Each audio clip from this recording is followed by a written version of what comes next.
At no time in history have young women ever faced so much female-to-female competition for mates. It's virtually never happened. I want you to think about who you're competing for this sort of shrinking pool of marriageable men. First is, we're in a high-supply sexual economy where plenty of women think that they need to put out in order to attract a guy. It's not true, by the way. So you're competing basically with your slutty girlfriends who are serving up your future boyfriends with anything they want, anytime they want.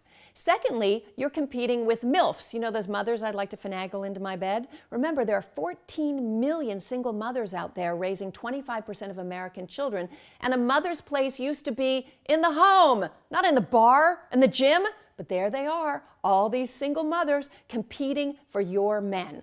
Then you've got the cougars, you know, those older women who have lots of sexual energy and they're spoiling your boyfriends with their wallets because they often have a lot more money.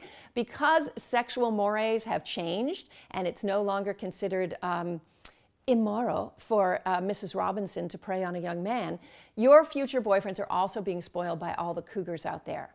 And probably the worst competition you have is the pornography industry.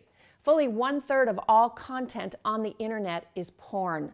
So these men are being fed an endless supply of fresh, young, nubile images. And for them to settle down with one girl who's the same body over and over again, in fact, one study asked young men if they had to give up porn or their girlfriend, which would it be? And plenty of them couldn't decide. Listen, in this famous study at McGill University in Montreal, a researcher wanted to study the effects of pornography on the brains of men.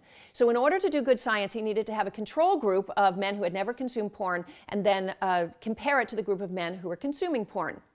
Guess what? He could not find one man to put in the control group. All men were consuming porn. So instead, he did a study on how much porn men are consuming. So this is way back in 2008 in the dark ages, you know. The average single man was consuming porn 3 times a week, about 40 minutes of it. The average married man, 1.7 times a week on average, about 20 minutes of porn.